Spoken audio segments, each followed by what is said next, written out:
కార్తీక మాసం వచ్చింది అంటే ఎక్కువ పూజలు చేసి తెల్లారగట్టలేసి స్నానాలు చేసి మరి అందరినీ పోగేసుకుని మరి ఆ ఒక కాలువలకు వెళ్ళటము, పూజలు చేయటము, మరి కార్తీక మాసంలో ఎక్కువ నోములు నోసేవాళ్ళం అనమాట. ఆ నోములు నోస్తూ ఉన్నప్పుడు బ్రాహ్మణులు రాకపోతే అందరూ నన్నే పిలిచి ఆ ఒక రామాయణం పురాణాలు బొక్కులు చదివించి మరి ఆ ఒక బొక్కులన్నీ చదివిస్తా వాళ్ళ పిల్లలకు దారాలు ఇవ్వటానికి మరి వాళ్ళు నాకు కొబ్బరి చిప్పలు, ఒక 5 రూపాయలు, ఒక అరటిపళ్ళు అట్లా నాకు కాలుగా చేస్తూ ఉన్న సమయంలో ఎలాగైనా సరే ఇంక మనం బ్రతకడం ఎప్పుడూ ఒక మాట అనిపించుకోలేదు. ఎలా అయినా సరే చనిపోవాలి అని చెప్పి ఒక నిర్ణయానికి వచ్చామన్నమాట. చనిపోయాలి, నువ్వు చనిపోతే నేను బ్రతకలేను, నేను చనిపోతే నువ్వు బ్రతకలేవు, అందుకని ఇద్దరు ఒకేసారి చనిపోదాం, మన పిల్లోడిని ఎవరో ఒకరు చూస్తారు అని చెప్పి మేము అనుకున్నాం అన్నమాట. దయచేసి మీరు వినండి. ఎలా దర్శించాడంటే నన్ను క్రీస్తునందు ప్రియ బిడ్డలారా, పడుకుని ఏడుస్తున్నప్పుడు అమ్మా అన్నిటి వైపు చూసావు కదా, ఒక్కసారి నా వైపు చూస్తావా అని ఒక స్వరం వినబడింది. అది దేవుని స్వరం అని కానీ యేసు ప్రభు అని కానీ ఆ క్షణం నాకు తెలియదు. ఎవరో నన్ను పిలుస్తున్నారని. ఎవరే పూజ చేయమంటే అక్కడికి వెళ్ళాలి, ఎవరే నవగ్రహాలు పూజ చేయమంటే అక్కడికి వెళ్ళాలి, ఎవరే బ్రాహ్మణ కాళ్ళు కడగమంటే అక్కడికి వెళ్ళాలి. ఇలా అప్పులు తెచ్చి అందరూ ఒక బ్రాహ్మణ కాళ్ళు కడిగి నోములు దానం ఇచ్చి ఆ నెత్తి మీద నీళ్లు పోసుకోవటానికి నగరం శివాలయంలో ఆ బ్రాహ్మణుడు 50 రూపాయలు అడిగాడు. ఆ 50 కూడా మాకు ఇవ్వటానికి నేను కళ్ళు మూసుకొని ఎవరు నాతో మాట్లాడింది అని మళ్ళీ చెయ్యిట్లా అడ్డం పెట్టుకుని ఇలా కన్నీడు కారుస్తూ ఉన్నప్పుడు దేవుడు సిలువలో వేలాడుతూ అమ్మా నీకోసం నేను చనిపోయాను, నువ్వెందుకు చనిపోదావు అనుకుంటున్నావు అమ్మా, నేను యేసు ప్రభునమ్మా అని చెప్పారు ఆయన. ఆ మాట విన్న వెంటనే నా హృదయంలో ఏదో ఒక ధైర్యం, ఆ మాట విన్న వెంటనే నాలో ఏదో ఒక తెలియని ధైర్యం వచ్చేసి 10 గంటల నుంచి 12 గంటల వరకు ఆవిడ చెప్పిన సమాధానం ఏంటంటే యేసు శబ్దం అనేది మా గ్రామంలో వినిపించకూడదు, యేసు మందిరం అంటే మా గ్రామంలో ఉండకూడదు, నువ్వు ఎమర్జెన్సీగా 24 గంటల సమయం ఇస్తున్నావు, 24 గంటల సమయంలో మా ఊరు విడిచి నువ్వు వెళ్ళిపోవాలి, నువ్వు ప్రార్థన చేయటానికి వీల్లేదు అని అన్నారు. నిలబెట్టి నాతో మాట్లాడి క్రీస్తురాజు నువ్వు నా ఇంట్లో అన్నాడు.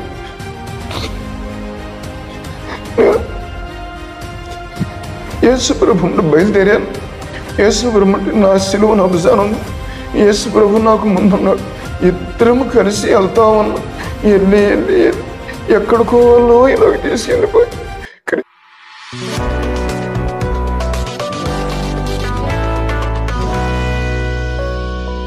దేవుని బిడ్డలైన మీ అందరికీ మన ప్రభువైనటువంటి యేసుక్రీస్తు వారి దివ్యనామంలో నా హృదయపూర్వక వందనాలు తెలియజేస్తున్నాను. మరొక మంచి సాక్ష్యంతో మీ అందరి ముందుకు రావడానికి దేవుడు నా పట్ల చూపినటువంటి ఆయన కృపను బట్టి దేవాది దేవునికి నా హృదయపూర్వక వందనాలు తెలియజేస్తున్నాను. ఈరోజు తెనాలి దాటి కోనపలం అనేటువంటి ఒక చిన్న కుగ్రామానికి నేను రావడం జరిగింది. ఒక చిన్న పల్లెటూరు. ఈ ప్రాంతంలో ఆత్మహత్య చేసుకోవాలనుకున్నటువంటి కుటుంబం, కానీ ఆ కుటుంబాన్ని ఈరోజు దేవుడు పిలిచి ఆయన కోనపలం అనేటువంటి ప్రాంతంలో నిలబెట్టి ఈ ప్రాంతంలో మనుషులందరూ వారిని వ్యతిరేకించిన ఊరందరినీ కూడా మెప్పించి అద్భుతమైనటువంటి సేవ చేసే గొప్ప ధన్యత ఈరోజు నాతో పాటు కూర్చున్నటువంటి సేవకులకు దేవుడిచ్చాడు. మీరు చూస్తున్నారు, నాతో పాటు కూర్చున్నటువంటి సేవకుల పేరు క్రీస్తురాజు గారు, అలాగే పాస్టమ్మ గారు. వీరిద్దరూ కూడా చాలా రోజుల నుంచి ఈ ప్రాంతంలో దేవుని యొక్క పరిచర్య చేస్తూ ఉన్నారు. కానీ మరుగున పడిపోయినటువంటి సాక్ష్యాన్ని మేము బయటికి తీసుకెళ్లటం ద్వారా కొంతమందినైనా మేము దేవుళ్ళలో బలపరచగలం అనే ఆలోచనతో నన్ను వారి దగ్గరకు ఆహ్వానించారు. ఈరోజు వీరి సాక్ష్యం మిమ్మల్ని చాలా బలపరుస్తుందని నేను ఆశిస్తున్నాను.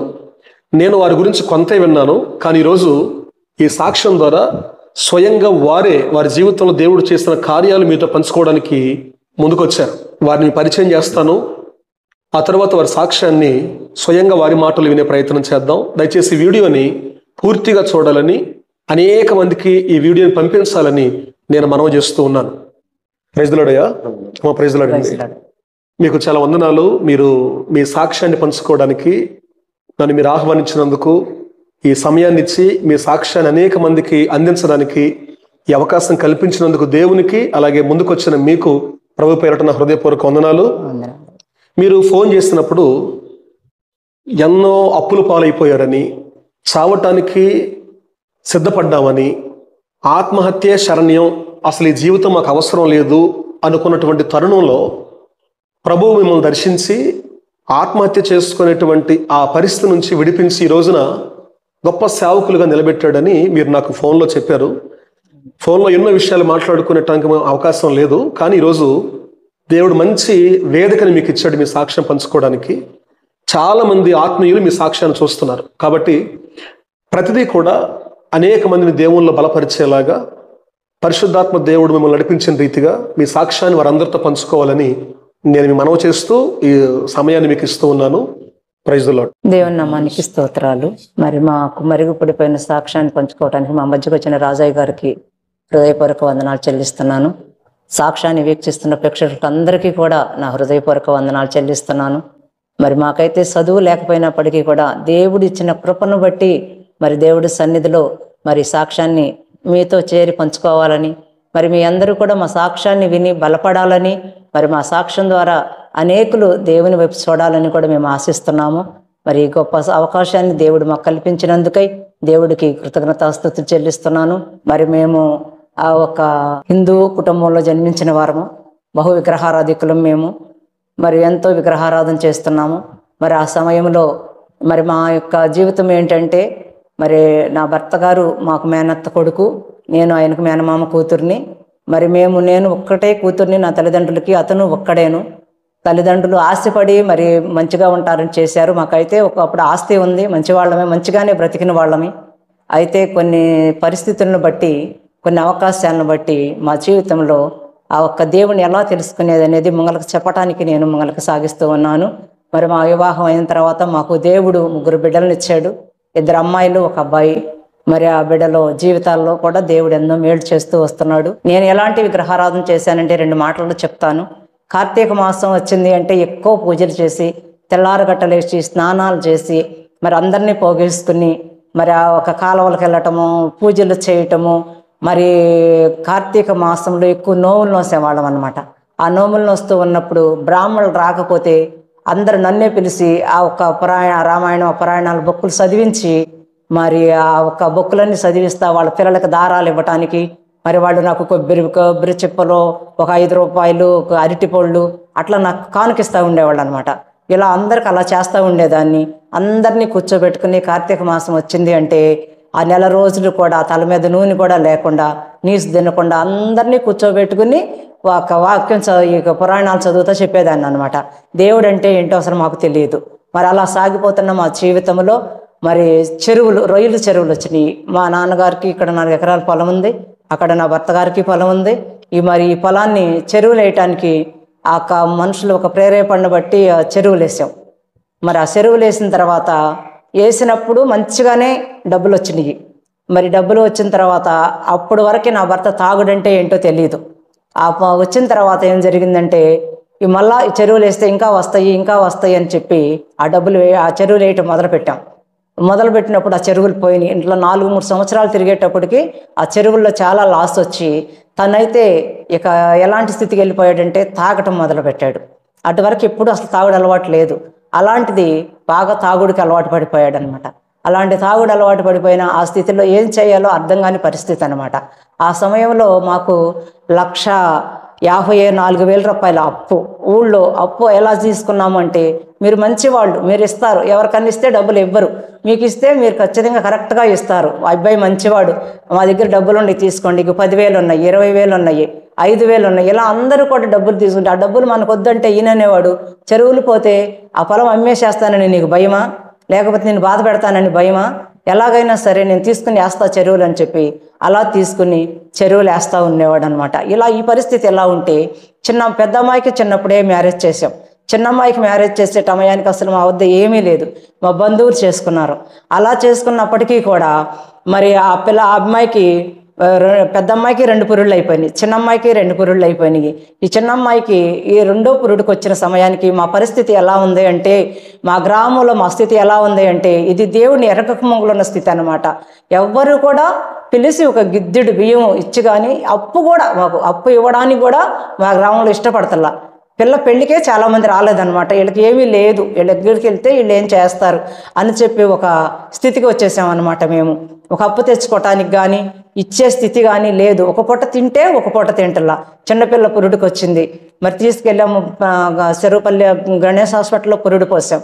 మా అల్లుడు అన్నాడు కదా, మీరు ఇట్లా ఇబ్బంది పడుతున్నారు, ఈ అమ్మాయిని నేను తీసుకెళ్ళిపోతానని చెప్పి ఆపరేషన్ చేయించుకుని 9వ రోజే వాళ్ళ ఇంటికి తీసుకెళ్ళిపోయాడు. వాళ్ళ ఇంటికి తీసుకెళ్ళిపోయిన తర్వాత ఇక మేము పడే బాధ ఎలాంటి బాధ అంటే, నేను ఆ అమ్మాయిని పంపించే తనకి వెళ్ళి తిరిగి వచ్చేటప్పటికి ఈయనేం చేసేవాడంటే తిరుపతి వెళ్ళేవాడు. తిరుపతి వెళ్ళి ఇంత ఎత్తు గెడ్డం పెంచుకుని తిరుపతి అప్పు చేసి కూడా ఆ సంవత్సరం కూడా అప్పు చేసి వెళ్ళాడు అనమాట తిరుపతి. ఇలా వెళ్ళొచ్చిన తర్వాత మా పరిస్థితి అప్పుడు ఎలా ఉందంటే, ఎక్కడ ఎవరు ఏ పూజ చేయమంటే అక్కడికి వెళ్ళాలి, ఎవరే నవగ్రహాలు పూజ చేయమంటే అక్కడికి వెళ్ళాలి, ఎవరే బ్రాహ్మణ కాళ్ళు కడగమంటే అక్కడికి వెళ్ళాలి. ఇలా అప్పులు తెచ్చి అందరూ ఒక బ్రాహ్మణ కాళ్ళు కడిగి నోములు దానం ఇచ్చి ఆ నెత్తి మీద నీళ్లు పోసుకోవడానికి నగరం శివాలయంలో ఆ బ్రాహ్మణుడు 50 రూపాయలు అడిగాడు. ఆ 50 కూడా మాకు ఇవ్వటానికి లేవు మా దగ్గర. అలా రోజు వెళ్ళి నువ్వుల నూనె వెళ్ళి గ్రహాలకు నవగ్రహాలకు పోసి మరి ఆ చుట్టాపులా కూడా ఇది ఎవరో బాధపడతానని చెప్పడం లేదు నేను విగ్రహాల గురించి. నా జీవితంలో నేను చేసుకున్న పూజలను బట్టి నేను చెప్తున్నాను అన్నమాట ఈ మాటలు. మీరందరూ ఆలకించండి, వినండి. ఇది ఏది చేస్తే మేలో మనం తెలుసుకోవాలన్నమాట. అలా స్థితిలో ఉన్నప్పుడు అలాంటి దేవుడు అంటే ఏంటో ఎరగని స్థితిలో నేను అలా ఏంటో పగడ ఉంగరం చేయించుకుంటే వచ్చిద్దని, ఎండి ఉంగరం చేయించుకుంటే వచ్చిద్దని కనపడిన సాధువునల్లా తీసుకొచ్చి వాళ్ళ సోది వాళ్ళని తీసుకొచ్చి ఇలాంటి పరిస్థితి ఎలా ఉంది అంటే, వాళ్ళకు రావటం వాళ్ళకి అప్పు చేసి డబ్బులు ఇవ్వటమే కనపడుతుంది కానీ మా స్థితి కొంచెం కూడా మార్చబడలేదు. ఇంకా అప్పులు ఎక్కువైపోయినాయి. మరి ఇల్లు లేదని చెప్పి ఇల్లు వేసుకుందామని చెప్పి ఇల్లు వేసుకుంటే మా పరిస్థితి ఎలా ఉందంటే, క్రీస్తునందు ప్రియబిడ్డలారా ఈ స్థితి ఎవరికి కూడా రాకూడదనమాట. వర్షం పడతా ఉంటే ఆ వర్షంలో ఒక మంచం వేసుకుని భార్యాభర్తలు ఇద్దరు పిల్లాడు మా తల్లిదండ్రుల దగ్గర ఉండేవాడు. నా తల్లిదండ్రులకు ఒక కూతురునే కాబట్టి నా తల్లిదండ్రుల దగ్గర ఉండేవాడు. ఆ ఒక గొడుగు వేసుకుని కూర్చున్నాం. ఎవ్వరూ కూడా మా ఇంటికి రండి అని మమ్మల్ని పిలవలేదు. వర్షం మంచం తడిసిపోయింది, తెత్తు నీళ్ళు వచ్చేసినాయి. ఆ గొడుగు వేసుకుని అలానే కూర్చున్నాం అనమాట. ఇంకప్పటికీ దేవుడిని ఎరగము, అలానే కూర్చున్నాం. ఎవ్వరూ కూడా మా ఇంటికి రండి అని పిలిచిన వాళ్ళు కాదు. ఒక పూట తింటే ఒక పూట తింటున్నాం, లేకపోతే ఆ పూటే ఉంటున్నాము. ఆ పుడివాడని ఒక మిల్లు దగ్గరికి వెళ్ళి నూకలు కొనుక్కొచ్చుకుంటున్నాము. ఎవరన్నా జొన్న జల్లి వదిలిపెడితే ఆ కండిలు తెచ్చుకుని అవి ఇరుసుకుని ఒలుసుకుని అవి ఇసురుకుని తిరగలబెట్టి అవి వండుకుంటున్నాము. నా తల్లిదండ్రులకు చేస్తే బాధపడతారేమో, నన్ను ఎంతో ప్రేమగా పెంచారు, నేను ఒక్క కూతురునని. తను తండ్రి లేకుండా పెరిగాడు, మరి తల్లి చనిపోయింది, మరి తనకి ఎవరు లేరు. మేనమామైనా నా తండ్రి, తండ్రి అయినా నా తండ్రి. మరి మాకు ఇలా బాధపడుతున్నామని వాళ్ళకి చెబితే బాధపడతారేమోనని నా తండ్రికి చెప్పేదాన్ని కాదు. నేను ఎన్ని బాధలు పడ్డా నా భర్తతోనే కలిసి ఉండి ఇద్దరం బాధలు పంచుకుంటా ఇలా అని చెప్పి బాధలు పడ్డాను తప్ప ఎవ్వరికి కూడా చెప్పుకునే వాళ్ళం కాదు. అలా వర్షంలో ఒకరోజు తెల్లవారులు కూర్చున్నాం. ఎవ్వరు మా ఇంటికి రెండమ్మా తడిసిపోతున్నారని పిలిచిన వాళ్ళు కూడా లేరు. గొడుగేసుకుని మంచం ఆలుసుకుని మా కాళ్ళలో నీళ్ళలో కూర్చున్నాము. అలాంటి స్థితిలో ఉన్నప్పుడు ఏమి చేయాలనిపించిందంటే, మాకు ఈ అప్పులు ఎక్కువైపోయినాయి. అందరూ కూడా ఈ అప్పులు ఇవ్వమని అడుగుతున్నారు, ఇంటికి వచ్చి అడుగుతున్నారు. గేదెలు ఉండేవి మాకు. ఇలా చేస్తూ ఉన్న సమయంలో ఎలాగైనా సరే ఇంక మనం బ్రతకడం ఎప్పుడూ ఒక మాట అనిపించుకోలేదు. ఎలా అయినా సరే చనిపోవాలి అని చెప్పి ఒక నిర్ణయానికి వచ్చామన్నమాట. చనిపోయాలి, నువ్వు చనిపోతే నేను బ్రతకలేను, నేను చనిపోతే నువ్వు బ్రతకలేవు, అందుకని ఇద్దరం ఒకేసారి చనిపోదాం, మన పిల్లోడిని ఎవరో ఒకరు చూస్తారు అని చెప్పి మేము అనుకున్నాం అనమాట. అనుకుని నిర్ధారణ చేసుకుని మినప చేనుకు తెచ్చుకునే ముందుంది. కాటాకి వెళ్ళేవాడు, తాగుతూ ఉండేవాడు బాగా. తనకి తలపోటు వచ్చింది, తాగి ఆలోచించి తలపోటు వచ్చింది అనమాట. ఇలాంటి స్థితిలో అసలు ఎంత ఇబ్బంది పడుతున్నాము అంటే, అసలు తినటానికి జరగక తల్లిదండ్రులకు చెబితే ఎక్కడ బాధపడతారో అని చెప్పి వాళ్ళకి చెప్పక ఇలాంటి స్థితిలో మేము ఇబ్బంది పడుతూ ఉన్న సమయంలో దేవుడంటే ఏంటో మాకు తెలియదు, యేసు ప్రభు అంటే అసలు ఎవరో మాకు తెలియదు. ఏదో ఉన్నారు, క్రైస్తవులకు ఉన్నారు ఆ దేవుడు. మనకే ఇలా ఈ దేవుళ్ళు ఎలా ఉన్నారో 33 కోట్ల దేవత దేవుళ్ళు వాళ్ళకి అలా ఉన్నారు అనుకున్నాను తప్ప ఆ దేవుడు సత్యవంతుడని, మరి కనికరం చూపే దేవుడని మాకు అసలు తెలియదు. అలాంటి స్థితిలో ఉన్న సమయంలో ఏంటని తాగుదామని చెప్పి మా బాబు మా దగ్గరే ఉంటున్నాడు. బాబుని అన్నాము, ఈరోజు తాతయ్యకి పెన్షన్ వచ్చిందయ్యా, నువ్వు అక్కడికి వెళ్ళు, తాతయ్య ఏదన్నా నూనె ప్యాకెట్, మా నాన్న టీచర్ చేసేవాడు, ఆయనకి పెన్షన్ 3000 ఆ రోజుల్లో, ఒక నూనె ప్యాకెట్ ఏదన్నా కొంచెం ఇప్పిస్తాడు, వెళ్ళయ్యా నువ్వు అని చెప్పి తాతయ్య దగ్గరికి వెళ్ళయ్యా అని చెప్పి అడిగి తీయాలి కాదు, నేను రేపు వెళ్తా అన్నాడు. సరిగా ఆ రోజుకి ఆగేసేసాం, తాకుండా పిల్లోడు చూస్తే పిల్లోడు గుండె ఎక్కడ ఆగిపోయిద్దోనని. ఇక తెల్లారి పొద్దున్న పూట పిల్లోడిని పంపించాం, పిల్లవాడిని ఇక్కడికి పంపించాం. ఈయన మామూలుగా యథాస్థితిగా కాటాకి వెళ్ళాడు. నేను పడుకున్నాను, అరుగు మీద పడుకుని అప్పు చేసి ఇళ్ళు వేసుకున్నాము. ఆ గచ్చు పరిచాము, దాని మీద ఆ మంచం వేసుకుని, నులక మంచం వేసుకుని ఏడుస్తున్నాను అనమాట. ఎందుకు ఏడుస్తున్నానంటే, దయచేసి నా మనవి వినండి. నేను చచ్చిపోదామని భయం వేసి మాత్రం నేను ఏడవటం లేదు. నా తల్లిదండ్రులకి నేను 11 సంవత్సరాలకు పుట్టాను ఒక్కదానిని. మరి నా తల్లిదండ్రులు ఏమైపోతారు? నా అల్లుళ్ళు ఉంటే నా బిడ్డను చూసుకుంటారేమో, ఒకళ్ళ ఆడపిల్లలను అరుచుకుందామని. మరి నా బిడ్డ నా ఒక తల్లిదండ్రులు ఎవరు చూస్తారు? నా కూతురు భర్తలు చూడరు కదా, నా అల్లుళ్ళు వాళ్ళని చూడరు కదా. నా తల్లిదండ్రులు నా మాట, నేను చనిపోయాను అంటేనే నా తండ్రి గుండె పగిలిపోయింది. ఒకప్పుడు నేను బస్సులో నుంచి పడిపోయాను అంటేనే నా తండ్రి ఎంత ఏడ్చాడో, నేను చనిపోతాను, నా బిడ్డ చనిపోతేనని. మరి ఇలాంటి ఇంతగా పెంచుకున్న నా తల్లిదండ్రులు ఏమైపోతానని చెప్పి నేను కన్నీరు కార్చి ఏడుస్తూ ఉన్నాను. ఎంత ఏడుస్తున్నానంటే నా కన్నీళ్ళ మంచంలో కూడా జారి అరుగు మీదుగా కారిపోతున్నాయి. అప్పటి వరకు దేవుణ్ణి ఎరగని నా స్థితిలో ఆ దేవుడు అనే వ్యక్తి వచ్చాడు. అప్పుడు కొరికి కూడా నాకేంటో తెలియదు.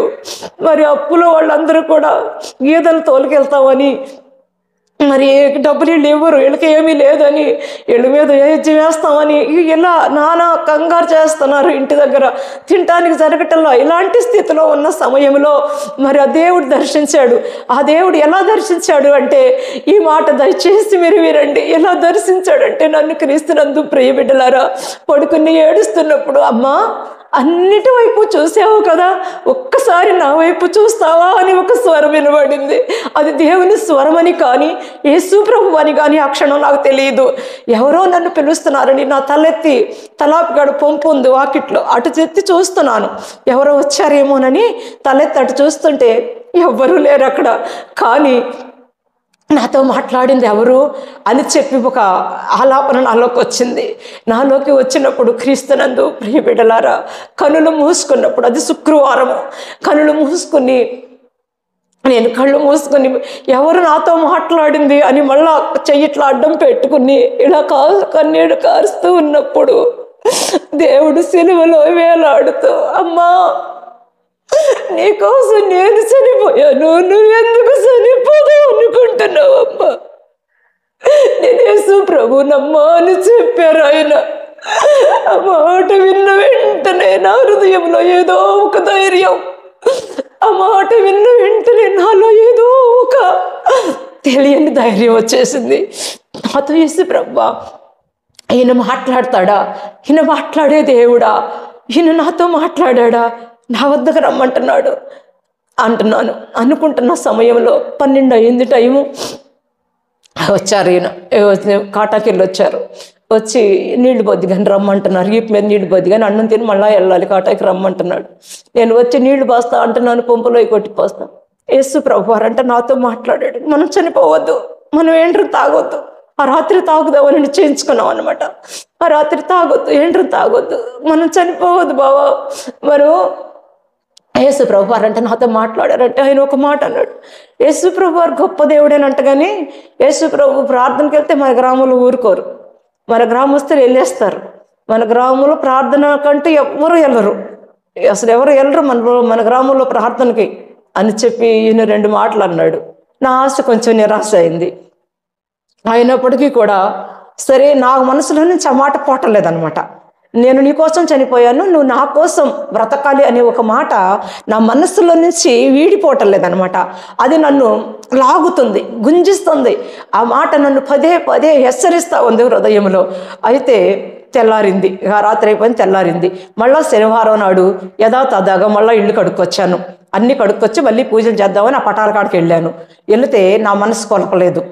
యేసు ప్రభు నాతో మాట్లాడారు కదా, నేను ఎందుకు ఇవి చేయాలి అని చెప్పి నేను ఇక వాటి జోలికి వెళ్ళలేదన్నమాట. వాటి జోలికి వెళ్ళకోకుండా అలా ఊరుకుని, మాకు గేదెలు ఉన్నాయి, ఆ గేదెలు ఇప్పుకెళ్తున్నాను. ఆ గేదెలు ఇప్పుకెళ్తా ఉంటే ఒక చెట్టు కింద నుంచున్నాను అనమాట. అగ్గేస్తుంది, ఆ గేదెలు అలా వెళ్ళిపోతూ ఉన్నాయి. నేను నా ఆలోచన నిన్నటి నుంచి కూడా ఎలానే ఉంది అంటే, దేవుడు మాట్లాడిన కాడి నుంచి కూడా అదే ఆలోచన. యేసు ప్రభు దగ్గరికి వెళ్తే ఊరుకోరా, యేసు ప్రభు రక్షిస్తానన్నాడు, యేసు ప్రభు పిలిచాడు, మాట్లాడాడు, ఆయన దగ్గరికి ఎంతోమంది వెళ్తున్నారు, ఏమైంది వెళ్తే అని చెప్పి ఒక ఆలోచన నాకు వచ్చిందనమాట. అలా అనుకుంటా వెళ్తున్నప్పుడు మరి అపరిశుద్ధాత్మ శక్తి అనేది నాకు అప్పుడు తెలీదు. ఇప్పుడు తెలుస్తుంది కానీ అప్పుడు తెలియదు అనమాట. నేను ఆ చెట్టు కింద నిలబడి కన్నీరు కారుస్తూ ఉన్నాను. కన్నీరు కారుస్తూ ఉన్నప్పుడు ఒక శక్తిలాగా నా మీదకు వచ్చి నేను చేసిన తప్పులు ఒప్పుకోవటం, నేను మాట్లాడిన మాటలు ఒప్పుకోవటం, ఎంతగానో దేవుడి సన్నిధిలో అసలు ఎలా మాట్లాడుకుంటున్నానో, నాకు నేనే ఎలా చెప్పుకుంటున్నానో నాకు తెలియని రీతిలో దేవుడు నన్ను దర్శించాడు. అలా నుంచుంటూ ఉంటే ఒక అమ్మాయి చూసి అనుకుంటుందంట, ఈ అమ్మాయికి ఏమన్నా ఆ అమ్మాయి ఒక్కటి గొడ్డ దగ్గర మాట్లాడిద్ది అనమాట, గేదెల కాడకు తోలుకెళ్ళినప్పుడు. ఆ అమ్మాయి అనుకుంటుందంట, ఈమెకి బాగోలేదేమో, మంచినీళ్ళు బాటిల్ కర్ర పట్టుకుని అక్కడ నుంచుంది, ఈమె గేదెలు వెళ్ళిపోతాయి, నేనన్నా తోలుకొద్దాము అని చెప్పి ఆమె వీళ్ళందరూ హేళన చేస్తున్నారు, నేనన్నా తోలుకొద్దాము అని చెప్పి తోలుకొస్తుందంట. తోలుకొస్తుంటే నేను ఎంతసేపు ఏడ్చానో నా దేవుడికే తెలుసు, నాకే తెలుసు.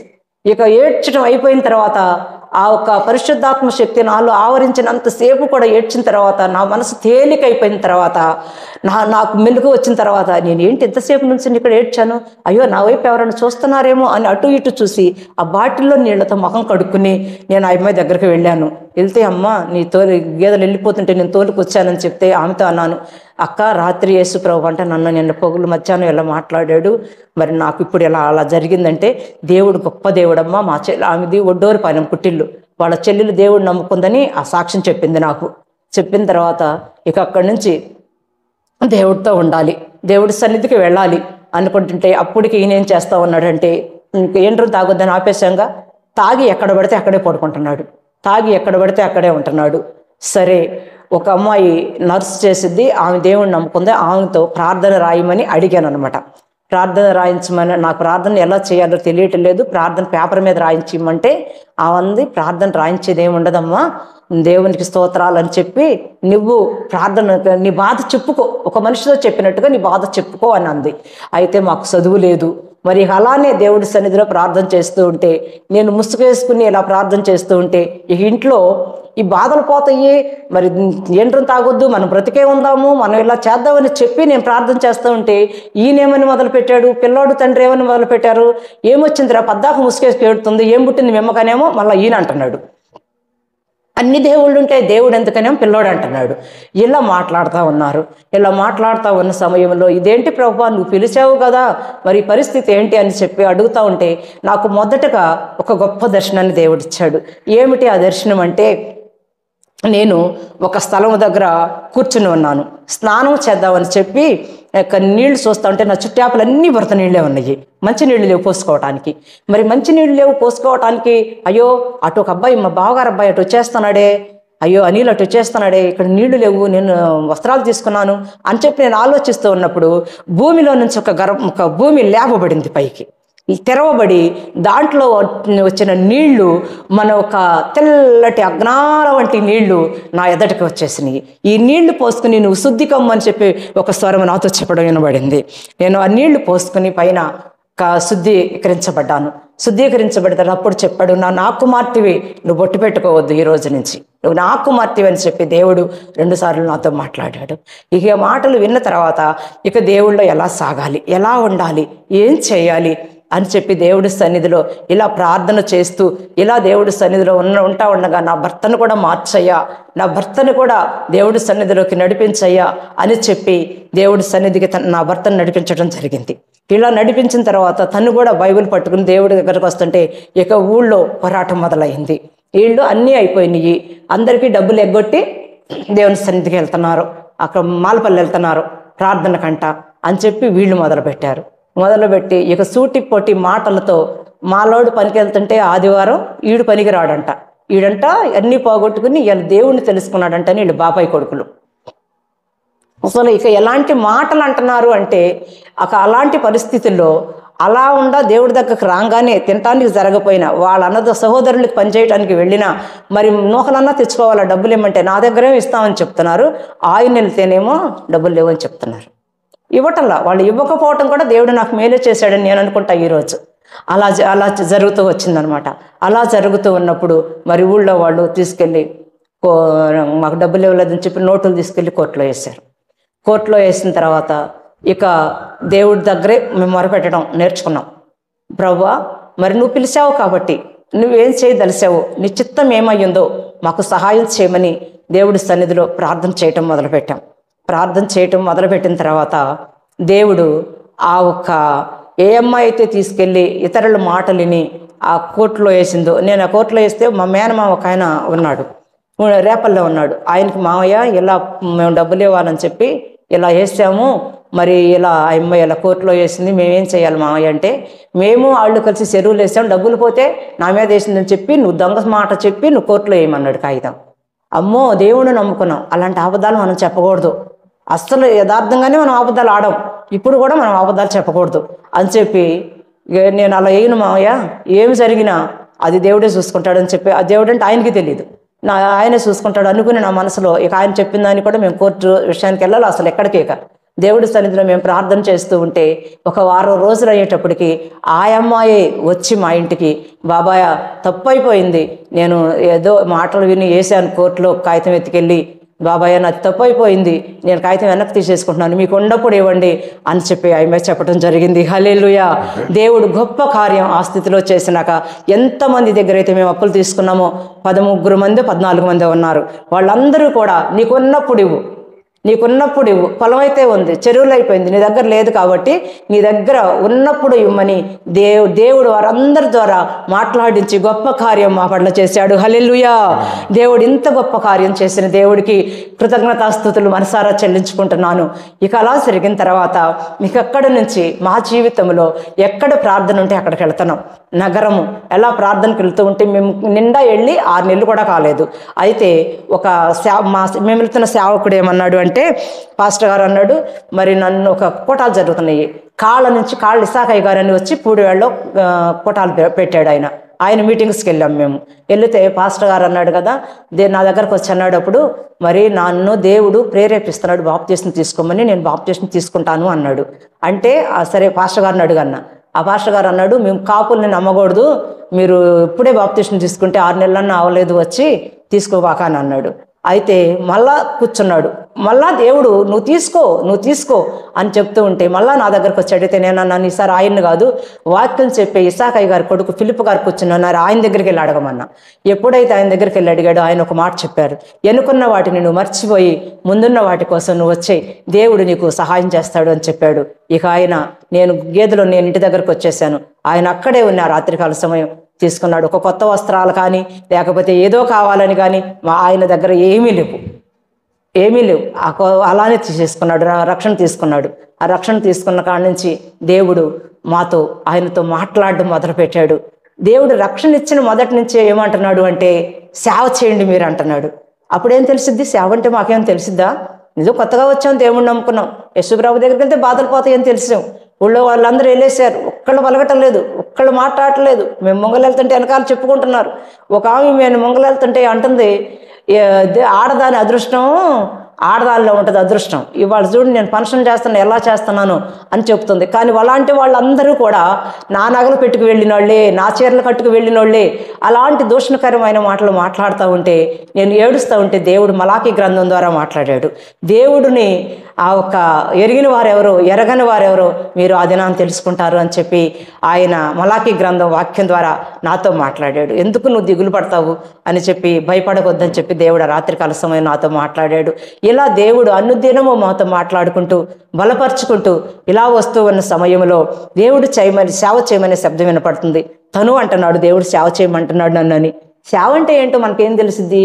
అసలు సేవ అంటే మనం ఎలా చేయాలి అందుకు మనకు తెలియదు కదా అని చెప్పి మేము అనుకుంటున్న సమయంలో మా పాస్టర్ గారు, మేము వెళ్ళే చర్చి పాస్టర్ గారు, ఆయనకి ఒక మ్యాగజైన్ వచ్చిందనమాట, పత్రిక వచ్చిందనమాట. ఈయన గేదెలను తోలికెళ్ళాడు, పత్రిక వచ్చింది.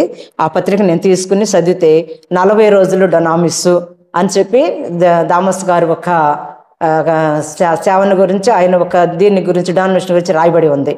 అది అప్పుడు 4వ బ్యాచ్ అనమాట అయింది. అది తీసుకుని వచ్చి నేను శనికాడికి వెళ్ళి దేవుడు గొప్ప అవకాశాన్ని మనకిచ్చాడు. మరి నేను దామస్ గారంట, మరి ఈయనైతే 40 రోజులు ట్రైనింగేనంట. మరి మన దేవుడు సేవ చేయమంటున్నాడు కదా, అక్కడికి వెళ్తే దేవుడు సహాయం చేస్తాడు, మనకైతే చదువు లేదు కదా అని చెప్పి అక్కడ వెళ్ళి తాడి కింద కూర్చొని ఉంటే ఈయనకి అక్కడ చెప్పి అక్కడ మాట్లాడుకుని మాకు ఫోనులు లేవు చేయడానికి. మా ఇంటి పక్క ఒక అమ్మాయి కొంచెం మాట్లాడిద్ది అనమాట. అంటే వాళ్ళ చెల్లెలు వాళ్ళందరూ ప్రార్థన అనమాట. ఆమెతే ప్రార్థన కాదు కానీ వాళ్ళ చెల్లి వాళ్ళ ప్రార్థన. ఆమె మాట్లాడిద్ది అనమాట. ఆమెను అడిగితే వాళ్ళకి కాలు మామూలు ల్యాండ్ ఫోన్ అనమాట. ఆ ఫోన్ ద్వారాగా ఆయనకి ఫోన్ చేస్తే దామస్ గారు ఏం చెప్పారంటే, అయ్యా నువ్వు పిలవమంటే నేను పిలవను, నేను ప్రార్థన చేసి దేవుడు పిలవమంటే మిమ్మల్ని పిలుస్తా, దేవుడు ఏది చెప్తాడో అప్పుడు మిమ్మల్ని పిలుస్తాను, మీరు వద్దరు కానీ మీకు బుధవారం ఈ లోపు, మేము శనివారం చేసాం, బుధవారం ఈ లోపు మీకు లెటర్ వచ్చింది, నేను లెటర్ రాస్తా దేవుడు రాయమంటే, అంతేగాని నేను సేవ చేస్తాను నా దేవుడు నన్ను చెప్తున్నాడు అంటే మాకు తెలియని రీతిలో మేము అలా మాట్లాడాం కదా, అందుకని చెప్పి ఆయన అలా చెప్పారు. చెబితే మేము అలా తర్వాత ఇద్దరమే కలిసి ప్రార్థన చేసుకున్నాం. ప్రార్థన చేసుకున్న తర్వాత అయ్యగారు ఏమని ప్రార్థన లెటర్ రాశారంటే, దేవుడు నిన్ను ప్రేమించాడు, మీ కుటుంబాన్ని ప్రేమించాడు, మరి మీకున్న ఆటంకాలన్నీ దేవుడు తొలగించబోతున్నాడు, మరి మీకు సేవ చేయడానికి దేవుడు అధికారం ఇవ్వబోతున్నాడు, 9 వరాలతో నిన్ను నింపబోతున్నాడు, కానీ నువ్వు బయలుదేరే సమయంలో నీకు ఒక గుండె నొప్పి వచ్చింది, మరి అనేకమైన బలహీనతలు వస్తాయి, నువ్వు వెనక్కి తిరిగి చూడవాక అని చెప్పి ఆయన ఆ ఒక్క వాగ్దానం ద్వారా మమ్మల్ని బలపరిచి ఆయన పంపించిన లెటర్ ద్వారా, లెటర్ అయితే వచ్చింది, వెళ్ళాలి, మరి మేమేం చేయాలి వెళ్ళాలి అంటే మా దగ్గర పైసా లేదు, ఇచ్చేవారు లేరు, ఎవరిని అడిగినా ఒక పైసా మాకు ఇవ్వరు, మరి అప్పుడు ఏం చేయాలి, ఆ సమయంలో ఏం చేయాలి అని అండి ఆలోచించుకుంటూ ఒక గేదె ఉంది మాకు, అన్ని పేదోళ్లే పెట్టింది, 8 పేదోళ్ళు పెట్టింది, దాన్ని అమ్మాలి, దాన్ని అమ్మడానికి 3,000, ఆ రోజుల్లో 3,000 అనమాట. ఆ గేదెను 2002లో 3,000 రూపాయలు అనమాట. 3,000 రూపాయలు అమ్మటానికి ఆ గేదెను బేరం పెట్టాం. ఆ గేదెను బేరం పెడితే ఆ ముసలాయన వచ్చాడు, మరి ఆ ముసలాయనే దేవుడేమో, ఆ ముసలాయనే వచ్చి మగవాళ్ళు ఎవరు వచ్చినా మా గేదెను పాలేవు, ఆయన వచ్చి అంటాడు నేనే పిండుకుంటానంటాడు, అయా నేను పిండుతానంట, కాదు నేనే పిండుకుంటానంటాడు. లోపలికి వెళ్ళే తపేళ్ళ తీసుకుని, ప్రభువా ఈ సేవ చేయటం నీ చిత్తం, మమ్మల్ని రక్షించిన దేవుడు నువ్వు, ఎన్ని జనాంగాలు నిన్ను చూసుకునే నేను బ్రతుకుతున్నా, నువ్వు ఆయన కూర్చున్నప్పుడు ఆ పాలు ఇవ్వడానికి ఆ గేదె కూడా మనసు కలగచి, నువ్వు మూగజీవులైనా నీ మాట ఏంటయ్యని నువ్వు చెప్పావు అని చెప్పి ప్రార్థన చేసుకుని ఆ తపేళ్ళ తీసుకెళ్ళి ఆయనకి ఇస్తే ఆయన పాలన్నీ పిండేసుకున్నాడు, ఏమి కాలు కదపల. ఆ 3,000 రూపాయలు మాకు పిచ్చ గేదెను దొరికెళ్ళిపోయాడు. ఈ 3,000 రూపాయలు తీసుకుని వెళ్ళాలి, ఈ 3,000 రూపాయలు తీసుకుని ఈయన రాజమండ్రి వెళ్ళాలి. మేము తెనాలి కానీ రేపలాగా తప్పితే మాకు అటు దాటి పైకి వెళ్ళటం అంటూ తెలవదు, ఎప్పుడు కూడా వెళ్ళిన వాళ్ళం కూడా కాదు, ఆయన వెళ్ళినోడు కాదు, కూలి చేసుకునే వాళ్ళమే, కాటా పనికి వెళ్ళేవాడు, మాకైతే తెలియదు ఇంక ఊరు వెళ్ళాలంటే. నేను ఎలా వెళ్ళాలి అని అనుకుంటే, సరే తెనాలి దాకా వెళ్తే విజయవాడ దాకా వెళ్తే అక్కడ రాజమండ్రి బస్సులు ఉంటాయి అంటని ఎవరో మీ వాళ్ళు చెప్తే అలా వెళ్ళటం జరిగింది. వెళ్ళాడు విజయవాడ వరకు దిగాడు, అక్కడికి వెళ్ళాలి ఆయన. ఇంకప్పుడు ఆయనకు అర్థం కావట్లా, ఏ బస్సు ఎక్కాలో ఏంటో అర్థం కావట్లా. ఒక అజానుభావుడు ఏంటి, ఒక తెల్లటి ఆయన దగ్గరకు వచ్చాడంట. ఎక్కడికి వెళ్ళాలయ్యా అన్నాడంట. ఎక్కడికి వెళ్ళాలంటే నేను రాజమండ్రి వెళ్ళాలయ్యా అన్నాడంట. రాజమండ్రి వెళ్ళాలా, నేను రాజమండ్రి వస్తున్నా, ఆ కౌంటర్లోకి వెళ్ళి టికెట్ కొనుక్కొచ్చుకో ఈ బస్సులో ఎక్కువ, నేను కూడా వస్తున్నానని చెప్పి ఈయన వెళ్ళి టికెట్ కొనుక్కొచ్చుకున్నాక ఆయన కూడా వచ్చి పక్కమట కూర్చున్నాడంట. పక్కమట కూర్చున్న తర్వాత సరే బస్సు వెళ్ళిపోతా ఉంది, పక్కమట కూర్చున్నాడు. కొంచెం దూరం వెళ్ళిన తర్వాత ఈయన కళ్ళెత్తి చూస్తే ఆయన లేడంట. హల్లెలూయా, నా దేవుడే ఆయన్ని నడిపించాడు. అదే నాన్న నడిపించి అలా రాజమండ్రి వెళ్ళిన తర్వాత ఎక్కడ సాట దిగమంటే ఆ అడ్రస్ బుక్ మీద ఉన్న అడ్రస్ ప్రకారం దిగిన తర్వాత అక్కడికి వెళ్ళాలంటే రేత్రి అయిపోయిందంట. తెలీదు, చదువు లేదు, ఏం చేయాలి అని అనుకుంటా ఉన్నప్పుడు ఆ గొంతెమ్మట పెడితే ఆయన దగ్గర కూరుకునే ఏం వెళ్ళాలి అని చెప్పి ఒక డజన చక్రకేళీలు కొనుక్కున్నాడంట, పెద్ద పెద్ద కాయలు. అవి పట్టుకుని కవర వెళ్తా పంచకట్టు, అప్పుడు ప్యాంట్లు లేవు, మేము కూల్ చేసుకునే వాళ్ళం కాబట్టి లుంగితోటే వెళ్ళాడు ఆ ఒక ట్రైనింగ్ కూడా. అలా వెళ్తా ఉన్న సమయంలో ఆయనే ఎదురొస్తున్నాడంట దామస్ గారి సైకిల్ వేసుకుని. పాటలు పాడుకుంటూ ఆయన వస్తున్నాడంట. వేస్తుంటే ఆయన అడిగాడంట. అడిగితే నేను దామస్ గారి దగ్గరికి వెళ్ళాలంటే ఇదేనికని అడిగాడంట. ఎలాగూ అని అంటే నేనే దామస్ గారిని రమ్మని తీసుకెళ్ళాడంట. ఆయన దగ్గరకు తీసుకెళ్ళిన తర్వాత మరి ఆయన అక్కడ ట్రైనింగ్లో ఉన్నప్పుడు ఇక్కడ నన్ను పెట్టిన బాధ, నేను పడిన బాధ నా దేవుడికే తెలుసు అనమాట. ఏంటే వెళ్ళిపోయాడని, మరి వచ్చి తీసుకెళ్ళిపోతాడని, సామాన్ వేసుకెళ్ళిపోతాడని, అప్పులు ఎగ్గొట్టిపోతారని, ఇలాంటి దూషణకరమైన మాటలు ఇలా వెళ్తా ఉంటే ఒక రైతు కాడ వచ్చి నిన్ను తలుపు కొడితే నువ్వేం చేస్తావంటే, ఊళ్ళో వాళ్ళు వచ్చి నిన్నేమైనా చేస్తే నువ్వేం చేస్తావంటే, ఇలాంటి మాటలతోటి నన్ను అనుదినము కూడా బాధపడతా ఉంటే అందరూ గేదెల తొలికెళ్ళి ఒక్కసారి కూర్చుంటే నేను ఒక్కసారి చెట్టు కింద కూర్చుని బైబిల్ పట్టుకుని నా ప్రభువుని ఆరాధిస్తూ నా ప్రభువుని స్తుతిస్తూ ఉంటే ఒక రాత్రికాల సమయంలో ఒక జడలు విరబోసుకున్న ఒక దయ్యము వచ్చి డమామని దూకింది. రాత్రిపూట 10 అయింది, కరెంటు పోయింది, క్యాండిల్ వెలిగించుకుని దాన్ని చూసి భయపడిపోతాం, వణికిపోతా ఉన్నాను అనమాట. అప్పుడు దేవుడు అంటున్నాడు, మత్తయి సువార్త 10వ అధ్యాయం చదువులే నా కుమార్తె నువ్వు భయపడవద్దు నేనున్నాను అన్నాడు. ఇంకా నేను ఎప్పుడైతే ఆ క్యాండిల్ ఎలుగులోనే ఆ మత్తయి సువార్త 10వ అధ్యాయం చదువుతూ ఉన్నానో దాన్ని జుట్టు పట్టుకుని నా కుమార్తె దగ్గరకు రావడానికి నీకేమి పని ఉందని ఆ శక్తిని లాగి బయట విసిరేశాడు దేవుడు. హల్లెలూయా. దేవుడు ఆదిరంగా నన్ను ఒక్కదాన్నైనా నేను ఒంటరిగా ఉన్నప్పటికీ కూడా ఇలా కాపాడుతూ ఉంటే ఈ మధ్యన ఏమి జరుగుతూ ఉన్నదంటే నా కుమారుణ్ణి చదివించడానికి చెరుగుపల్లిలో పెద్ద కుమార్తె 1 సంవత్సరం చదివించింది మా పరిస్థితులను బట్టి. తర్వాత చిన్నల్లుడు తీసుకెళ్లారు, మేము ఇంటర్ చదివిస్తామని. నా పిల్లోడు చదివింది 1 సాట కాదు. నా పిల్లోడు ఎన్ని సార్లు చదివాడంటే కోనపొలం నా తల్లిదండ్రుల దగ్గర చదివాడు, ప్రజ్ఞంలో చదివాడు, నగరంలో చదివాడు, చెరువుపల్లిలో చదివాడు, మళ్ళా అవినిగడ్డలో చదివాడు. ఇవన్నీ చదివితానికి అక్కడికి తీసుకెళ్లిన సమయంలో అక్కడ లేనిపోయిన కేసు పెట్టి మా అల్లుడు కుమార్తె కుటుంబాల మీద, వీళ్ళ మీద కాదు, వాళ్ళ అత్తమామల వాళ్ళ కుటుంబాల మీద పెట్టి ఇంటికాడ వాళ్ళందరూ ఎవరో లేకుండా వెళ్ళిపోతే నా పిల్లోడిని తీసుకెళ్ళి అక్కడ పెట్టారు, జైల్లో పెట్టారు. నా పిల్లోడిని తీసుకెళ్ళి జైల్లో పెడితే నాకు తెలవనివ్వకూడదని చెప్పి నాకెవరూ చెప్పలా.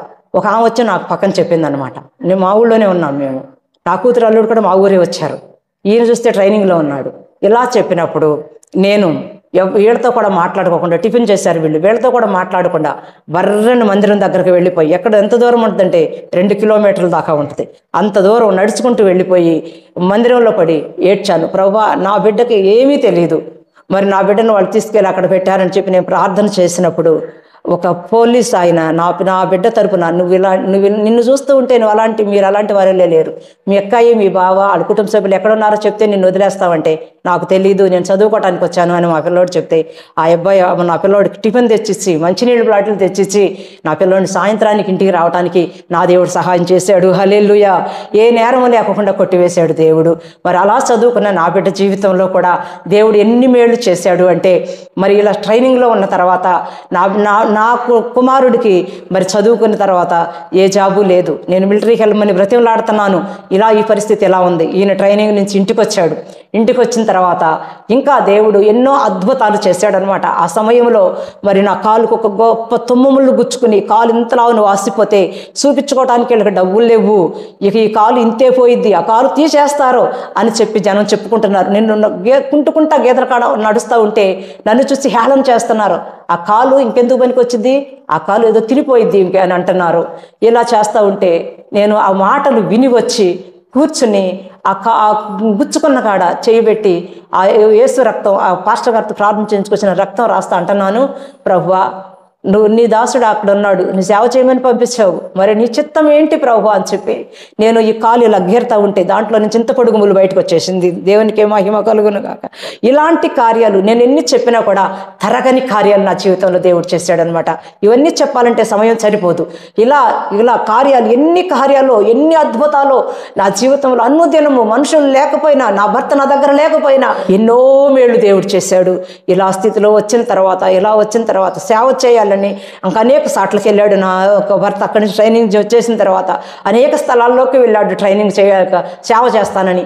ఎక్కడికి వెళ్ళినా కూడా నువ్వు మా దగ్గర ఉండాలి, 2 ఏళ్ళు మా ఎమ్మట తిరగాలి, నీ భార్యను వదిలిపెట్టేయాలి, పిల్లల్ని వదిలిపెట్టేయాలి, ఇలాంటి మాటలు ఎన్నో చెప్పారు. కానీ దేవుడు మీరు ఎక్కడికి వెళ్ళొద్దు, నేను చేస్తాను అని చెప్పి ఇలా దేవుడు ఎన్నో గొప్ప కార్యాలు చేస్తూ ఉన్న సమయంలో వచ్చిన తర్వాత, ట్రైనింగ్కి వెళ్ళి వచ్చిన తర్వాత తినటానికి జరగటం లేదని చెప్పి బొడంపాడు, గుంటూరు దగ్గర బొడంపాడు పనిచేయడానికి వెళ్ళాడు.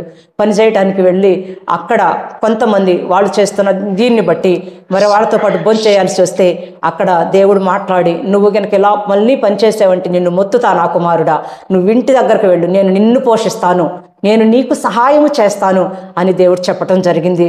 తర్వాత మేము అలా కొనసాగుతూ ఉన్నాము. 1 సంవత్సరం జరిగేటప్పటికి మరి మేము ఎక్కడ సేవ చేయాలి ఏంటి ప్రభు అని చెప్పి మేము ప్రార్థన చేస్తూ ఉన్నప్పుడు ఒక వేరే గ్రామాన్ని నుంచి, పూడివేడ గ్రామాన్ని నుంచి 10 మందిని ఒక రాత్రికాల సమయం దేవుడు తీసుకొచ్చాడు. 10 మందిని తీసుకొస్తే వాళ్ళకి దేవుడు అద్భుతాలు జరిగించాడు. తాడివాకవారిపాలెం గ్రామంలోనే మేము మా స్వగ్రామంలో ఉన్నప్పుడే ఒక 10 మందిని తీసుకొచ్చినప్పుడు వాళ్ళకి అద్భుత కార్యాలు దేవుడు జరిగించాడు. అలా జరిగించిన తర్వాత మరి మా నాన్నగారు ఇక్కడ కొన్న స్వగ్రామం, నా పుట్టిల్లు కోనపొలం, ఈ కోనపొలం గ్రామంలో మా నాన్నగారు మా అమ్మగారు ఉంటూ ఉన్నారు. మరి మా నాన్నగారు మరి చనిపోయారు. హార్ట్ ప్రాబ్లం వచ్చి మా నాన్నగారు చనిపోతే, మా నాన్నగారు చనిపోయిన తర్వాత మేము ఇక్కడికి వచ్చాం. అప్పటికి మమ్మల్ని పలకరించిన వాళ్ళు ఎవ్వరూ లేరు. ఇక్కడికి వచ్చినా కూడా మా నాన్న దగ్గర శవం దగ్గర కూర్చున్న వాళ్ళు ఎవరూ లేరు, వీళ్ళన్నీ పోగొట్టుకుని వచ్చారు, అడుక్కు తినటానికి వచ్చారు అని దూషణ మాటలు వినబడుతున్నాయి తప్ప మమ్మల్ని ఆదరించిన వాళ్ళు ఎవరూ లేరు. ఆ రాత్రికాల సమయము మేము ఒంటరిగా కూర్చుని ఏడుస్తూ ఉంటే దేవదూతలు వచ్చి నా తండ్రి శవం దగ్గర కూర్చున్నారు. కళ్ళారా మేము చూసాము. దేవుడు మాకెంత తోడుగా ఉన్నాడు అంటే అంత అద్భుత రీతిగా తోడుగా సహాయం చేశాడు. ఈ గ్రామం మేము వచ్చిన తర్వాత మరి నా బిడ్డ చదువుకోవడానికి సహాయం లేనప్పుడు మరి మా నాన్న ఫ్రెండ్ ఒక ఆయన తెనాలి అయితే నగర్ పాస్టర్ గారు వచ్చి చూడటానికి మా అమ్మను పలకరించడానికి వచ్చి నేను చదివిస్తానని ఆయన చెప్పాడు. మరి చదివించడానికి చెప్పినప్పుడు ఆయన దేవుడు ఒక కార్యాన్ని బట్టి ఆయన కూడా మళ్ళీ మాకు ధన సహాయం ఇస్తానని చెప్పిన తర్వాత కూడా కొందరి మాటలు విని వాళ్ళు అప్పు చేసి అక్కడ ఎగ్గొట్టి వచ్చారని చెప్పిన మాటలు బట్టి నా దగ్గరకు రావద్దన్నాడు. మరి ప్రార్థన చేసుకుని నేను నాకున్న పొలం అయితే ఉంది కానీ దానికి వాల్యూ లేదు. మరి ఆ పాస్ బుక్లు తీసుకుని వెళ్ళినప్పుడు ఆయన ప్రార్థన చేసుకుని వెళ్ళినప్పుడు ఆయన ఒక మాట మాట్లాడారు. ఆయన ఏమన్నాడంటే, యెహోవా చేత ఆశీర్వదింపబడిన వాళ్ళారా బయట నిలువనేలా మీరు లోపలికి రండి అని చెప్పారు. లోపలికి వెళ్ళిన తర్వాత ఇలా నా బిడ్డను చదివించాలయ్యా అని చెప్పినప్పుడు మరి దేవుడు తనతో మాట్లాడి తను వడ్డీ లేకుండా 2,60,000 పెట్టి ఎంసీఏ నా బిడ్డను చదివించాడు. మరి చదివించిన తర్వాత కూడా నా బిడ్డ జాబ్ లేకుండా ఎన్నో సంవత్సరాలు ఉన్నాడు. మరో 2 సంవత్సరాలు ఉన్నప్పుడు నా బిడ్డని రాయ్యా వచ్చే సేవ చేసుకుందాము అని మేము చెబుతూ ఉన్నాము. కానీ దేవుడు మాట్లాడాడు, నీ కొడుకు ప్రార్థన చేస్తే నేను జాబ్ ఇస్తాను, నిన్ను చేయమంటున్నాడు కానీ నీ కొడుకు చేయటం లేదని దేవుడు చెప్పాడు. నేను నా కుమారుడికి ఆ మాట చెప్పినప్పుడు నా కుమారుడికి మరి మంచి జాబును దేవుడు అనుగ్రహించాడు. మరి ఉన్నతమైన స్థానంలో దేవుడు ఉంచాడు. మరి దేవుడు అనేకులకి పెట్టేవారిగా, ఒకప్పుడు తిండి లేని వారిగా, మరణ పంచుల్లో ఉన్న మమ్మల్ని లేపి ఈరోజు అనేకులకి సహాయం చేసేవారిగా, అనేకులకి పెట్టేవారిగా, అనేకులకి ఇచ్చేవారిగా దేవుడు చేశాడు. అందును బట్టి దేవుడికి ఎంతో రుణపడి మేము ఉన్నాము. మరి మాకు సేవ జీవితంలో 3 సంఘాలు దేవుడిచ్చాడు. మరి అనేక మందిని మధ్యన, ఎలాంటి వారి మధ్యన అంటే కఠినుల మధ్యన మాకు సేవ ఇచ్చాడు. మరి గౌడస్ మధ్యన మరి వాళ్ళు ఎంతగా కత్తులు పట్టుకుని తిరుగుతారు, అయినప్పటికీ కూడా వారి మధ్యన సేవ ఇచ్చాడు. వారందరికీ మధ్యన కూడా ఎంతో దేవుడు అభిమానించేటట్టుగా ఇచ్చాడు. ఇది మా గొప్పతనం అయితే కాదు కానీ ఏ చదువు లేని మమ్ములను, ఏ మంచి లేని మమ్ములను ఏర్పాటు చేసుకున్న ఆ దేవాది దేవుడు చేసిన ఈ గొప్ప కార్యానికై దేవుని స్తుతిస్తున్నాను. నన్ను బట్టి మరి నా పెద్ద కుమార్తె కూడా దేవుడిని నమ్ముకుంది. ఆమెకి మరి ఛాతీలో రొమ్ములో బాధ వచ్చినప్పుడు ఇక్కడ పుటాలు జరుగుతున్నాయి. కుమార్తెను తీసుకెళ్లి మణిపాల్ హాస్పిటల్లో పెట్టాడు. ప్రభువా నా బిడ్డకు నువ్వే సహాయం చేయమన్నప్పుడు దేవుడు నార్మల్ రిపోర్ట్లు ఇచ్చాడు. మరి నాకు రక్తస్రావం అయిపోయి పైసా డబ్బులు లేక అయ్యా అని చెప్పి నేను ఏడుస్తూ ఉన్నప్పుడు మరి ఆ రోజు ఆపరేషన్ చేయించుకోవడానికి కూడా డాక్టర్ దగ్గరికి వెళితే ఆపరేషన్ అంటారు అని చెప్పి ఎన్ని వస్త్రాలు మునిగిపోయినాయో, పైకి లేగవలేక కూర్చోలేక నేను ఎంత ఇబ్బంది పడుతూ ఉన్నానో, అయినా నా దేవుడి సన్నిధిలో ప్రార్థన చేసుకున్నప్పుడు దేవుడు సంఘంలోనే నా సహోదరితో మాట్లాడాడు. నా సేవకురాల్ని నేను స్వస్థపరుస్తున్నానని చెప్పి దేవుడు నన్ను స్వస్థపరిచి ఆ రోజు నుంచి ఈ రోజుకి కూడా దేవుడు నాకు కడుపులో ఏ ప్రాబ్లము లేకుండా దేవుడు చేశాడు. మరి హాస్పిటల్కి వెళ్ళకుండా దేవుడు సహాయం చేశాడు. మరి ఇలాంటి జీవితాలు ఎన్నో చేస్తూ ఉన్నప్పుడు నన్ను ట్రైనింగ్కి వెళ్ళమని దేవుడు చెప్తూ ఉంటే 2 గేదెలు ఉన్నాయి, వీటిని చూసుకుని నేను వెళ్ళలేకపోతున్నాను అనుకున్నప్పుడు దేవుడు ఒక గొప్ప కార్యం చేశాడు. పొలం వెళ్ళిన గేదె అసలు ఎంత అందంగా ఉండేదో ఆ గేదె ఫస్ట్ ఈతలోనే 3 లీటర్లు పాలిస్తే 10% పడింది. అలాంటి ఆ గేదెని చూసుకుని నేను ట్రైనింగ్కి వెళ్ళనని చెప్పి ఇంకోసారి వెళ్తా అని అంటూ ఉన్నాను అనమాట. అలాంటప్పుడు దేవుడు పొలం వెళ్ళిన గేదె పాంగర్ చనిపోతే ఇక్కడ పడుకున్న నాకు చెప్పాడు. వీళ్ళ బాబాయ్ కూతురు విశాఖపట్నంలో ఉంటే ఆమెకి చెప్పాడు, దేవుడు వెళ్ళి మీ అన్నయ్య వాళ్ళ గేదె చనిపోయిందని. దేవుడు ఎంత గొప్ప దేవుడు అండి, ఎందరితో మాట్లాడతాడండి దేవుడు. మరి గేదె రాలేదని ఈయన్ని పంపిస్తే ఈయన వెళ్ళి బాధపడలేదు కానీ నవ్వుకుంటూ ఇంటికి వచ్చాడు, గేదె చనిపోయింది పాంగర్సి అని. మరి దేవా ఇంత ధైర్యం ఇచ్చావని చెప్పి అనేకులు పలకరించడానికి వచ్చేమంటున్నారు, ఎంతోమంది గేదెలు ఉన్నాయి, నీ గేదె కనపడిందా అంటున్నారు. నేనంటున్నాను వాళ్ళ గేదెలు పోతే వాళ్ళు ఏడుస్తారేమో, నా గేదెలు పోతే నేను ఏడవను, నా గేదె పోతే నాకు దేవుడు ఉన్నాడని చెప్పి నేను ధైర్యంగా మాట్లాడినప్పుడు దేవుడు ఎన్నో కార్యాలు నా జీవితంలో చేశాడు. ఎన్ని కార్యాలు అంటే ఈ దినమంతా చెప్పినా కూడా చూపలేనంత కార్యాలు. నా చిన్న కుమార్తె విషయంలో, చిన్నల్లుడి విషయంలో, మరి మనవరాల విషయంలో, మరి నా కుమారుడి విషయంలో, నా కోడల విషయంలో ఎన్నో కార్యాలు దేవుడు చేసి వాగ్దానం చేశాడు. నా కుమారుడికి కొన్నాళ్ళు వివాహం లేట్ అయితే ఇది ఎవరినో చేసుకున్నాడని చెప్పుకున్నారు. అయితే నా కుమారుడికి నేను దేవుడిని అడిగితే నా కుమారుడు చెప్పాడు, నీకు మనమణ్ణి మనవరాలను ఇస్తాను, ఇదిగో అని పిల్లలను కూడా పుట్టకముగలే దేవుడు చూపించాడు. అలాంటి కార్యాలు చేసిన నా దేవుడికి ఏమిచ్చినా నేను రుణం తీర్చలేను. కానీ నా సాక్ష్యం విన్న మీరందరూ కూడా యేసే నిజ దేవుడని మీరు తెలుసుకోవాలని నమ్ముచున్నాను. ఎందుకంటే యేసు ఎంత గొప్ప దేవుడో మీరు గ్రహించలేనంత గొప్ప దేవుడు. ఆలోచించండి, ఒక్కసారి దేవుని గురించి నిలబడి ఆలోచించండి. నేను ఎన్నో చేసిన ఈరోజు దేవుడు నా జీవితంలో నాకు ఇచ్చిన మంచి ఇల్లును బట్టి, మందిరాలను బట్టి, మరి నాకు ఇచ్చిన జీవితాన్ని బట్టి, తాగుబోతు భర్తను మార్చి సేవకుడుగా చేసిన విధానమును బట్టి, నా బిడ్డలను బట్టి, నా కుమారుడు ప్రార్థనకు వచ్చిన వాళ్ళు కట్టిబెట్టి అడుగుతానన్నాడు. అలాంటి కుమారుడిని మార్చుకుని తన దాసుడిగా చేసుకున్నాడు. మరి ఇలాంటి వ్యతిరేకతలందరినీ కూడా మార్చుకుని, అంత మాత్రమే కాదు, ఈ గ్రామంలో దేవుడు సవిటి పనిని సారవంతంగా మారుస్తానని, మరి రోగుల్ని బాగు చేయండి, దయ్యాలను వెళ్ళకొట్టండి అని చెప్పిన దేవుడు తూచా తప్పకుండా ఈ గ్రామంలో సహాయం చేశాడు. అనేక యవ్వన బిడ్డలకి ప్రార్థన వివాహాలు చేయడానికి సహాయం చేశాడు. అనేక మరి ప్రార్థన వివాహం అంటే ఏంటో తెలియని ఈ గ్రామంలో అనేకులకు ప్రార్థన వివాహాలు చేయడానికి, మరి ఈడ దేవుడు గొప్పవాడు అనడానికి, ఎదిరించిన వారందరూ కూడా దేవుడి సన్నిధిలో మీ దేవుడు గొప్పవాడని చెప్పడానికి దేవుడు ఎన్నో అద్భుత కార్యాలు చేశాడు. ఎన్ని కార్యాలు అంటే వివరించలేనన్ని కార్యాలు చేశాడు. క్రీస్తునందు ప్రియ బిడ్డలారా, మరి సాక్ష్యం వింటున్న మీకందరికీ కూడా నేను వందనాలు చెల్లిస్తూ ఉన్నాను. క్రీస్తు నామానికి మహిమ కలగాలని. మరి దైవ సేవకుడు కూడా మేము వచ్చిన తర్వాత 2 గొప్ప కార్యాలు దేవుడు చేశాడు. ఆ 2 మందిరాల విషయంలోనే జరిగినవి.